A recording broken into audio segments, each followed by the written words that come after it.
Hey guys, hate speech does incite Ladies, violence. Hate speech does incite violence. Hate speech does incite violence.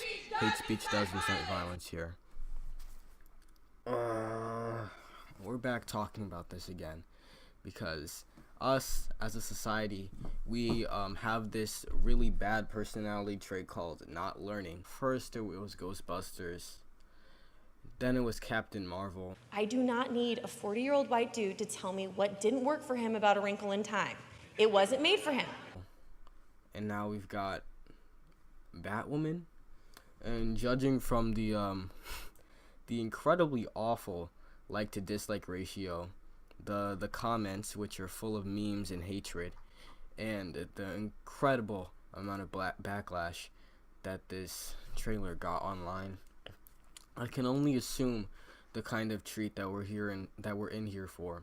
If this trailer has any forced propaganda about women or fake forced female empowerment message, I'm turning it off right then and there.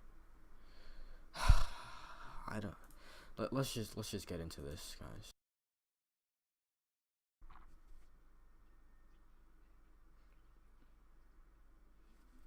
Can I say how many bad intros we make? This looks a bit interesting, actually. I know that the CW right now doesn't have the best track record with their DC shows, because, you know, now all of their shows are long-winded, tedious, and boring. But genuinely, this looks a bit interesting. But, you know, of course it could go south. I don't know why I'm talking. I'm just going to let the trailer play. There's obviously a reason why this trailer has, what, 200k dislikes? So let's just trudge through it. And literally, I'm just gonna stop talking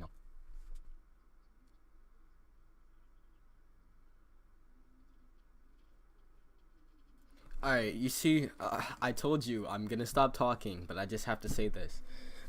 I just want to say that the best diversity is when you just do it. Like, when you're not making a big spectacle of it, because look, she's fighting with no problem. She's a great fighter. I don't know what people on Twitter are talking about. Oh, women, no women are on television. No women are in superhero media, because that's really stupid. but again, I'll stop talking. I talk way too much.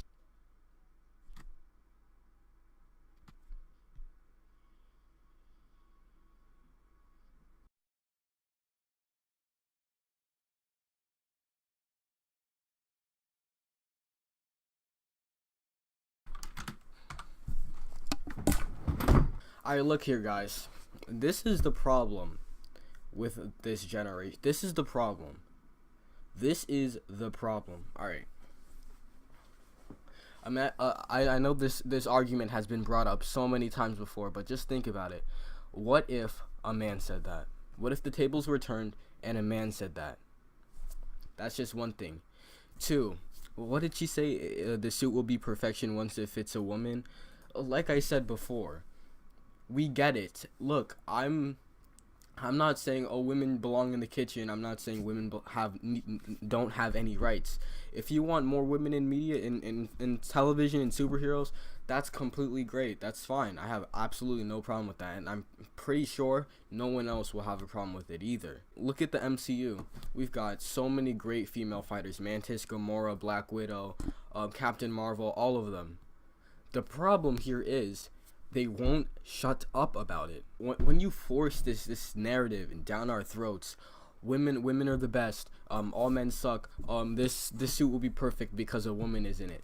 That's just gonna push more of your audience away, and that's not the best move for the CW to be making right now. Because one, the CW is on pretty thin ice right now.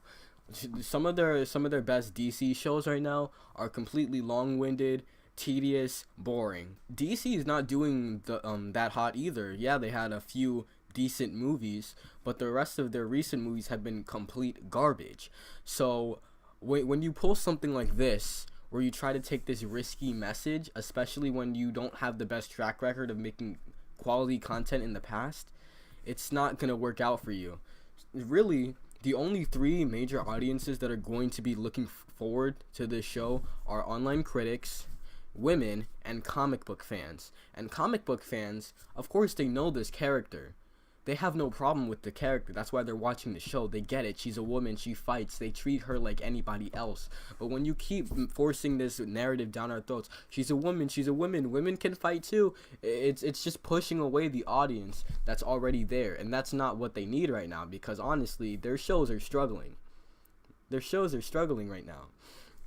So you're pushing comic book fans away, because instead of getting a quality show, learning about this character's backstory and putting the media they read in their comics to the big screen, what you're doing is you're trying to push a message of equality and feminism, and that's just pushing away your audience already more than you already have. In fact, that's just gonna make more people not watch the show.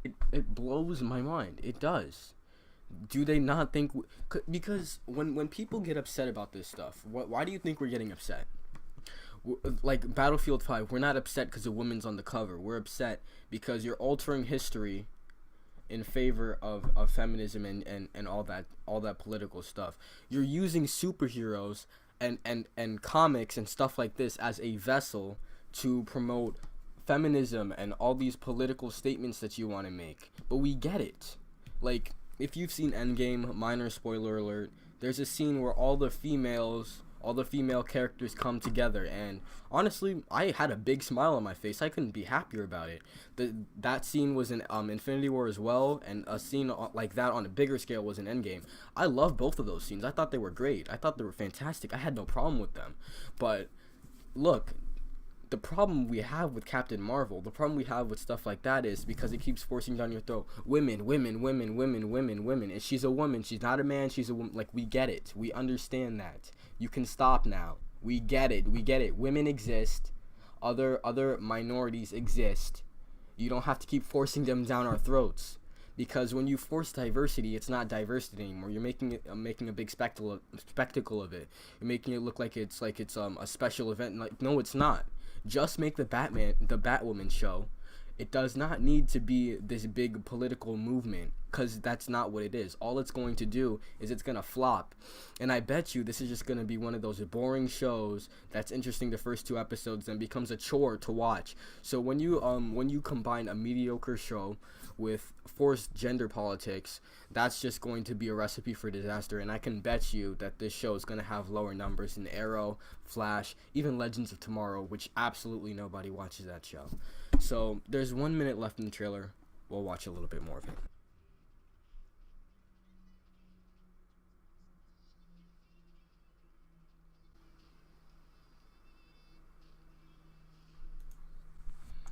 Yeah, I'm done. I'm done here. If this was a man, Twitter would lose their minds. Twitter would lose their minds, and you can't even disagree with me on that. But when this happens, there's absolutely no problem. In fact, it's empowerment. It's not constant forcing down our throats the fact that this is a woman, not a man. This is not Bruce Wayne. This is somebody else. We get it. But nah, there's no problem with that, of course. At this point in the video, Batwoman made her official public debut, and a lot of people confused her to be Batman. And she talked to the black dude again, where she said, and I quote, "I'm not going to let a man take credit for a woman's work." This is the society we live in, people. I'm absolutely done. No, that's not.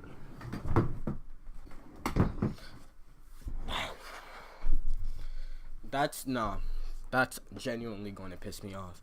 So she just said, "I'm not going to let a man," because the crowd thought that was Batman, and she's like, "I'm not going to let a man take credit for a woman's work." Of course, referencing the fact that men are useless, and they don't do anything, and all they do is leech off of females, which is totally not a blanket statement. Look, Batman is one of the most iconic superheroes of all time.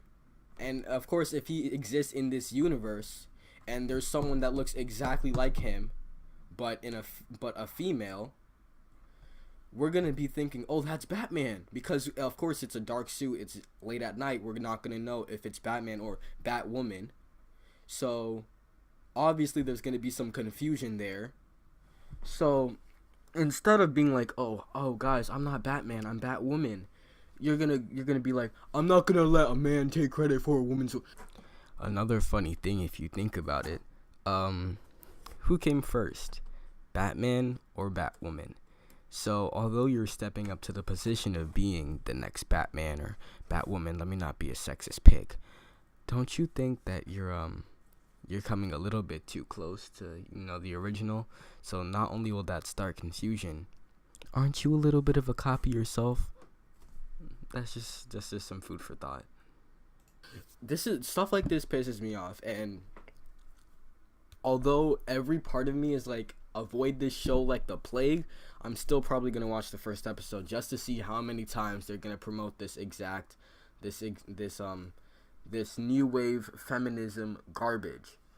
And I really hope they kept it in the trailer, but knowing CW, that's not gonna happen. And then they have the audacity to call this feminism, to call this justice. It's not. It's annoying, and it's partially sexist if you want to go that route. So this show looks like garbage. The trailer was hot garbage, and it shows the problem with today's society. Thank you guys for watching. And remember guys, humongous what?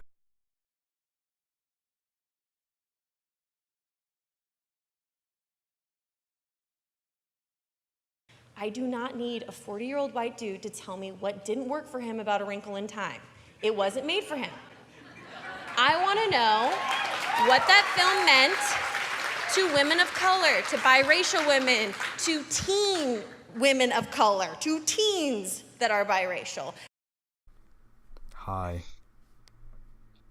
Hello. Are you a person of color? Yes. Are you a female? Yes. Are you a teenager? Yes. Have you seen A Wrinkle in Time? Yes. Did you like it? No. It was really bad. It was so cringe. And for the third time, I don't hate white dudes. It was so cringe. These are just facts. These are not my feelings.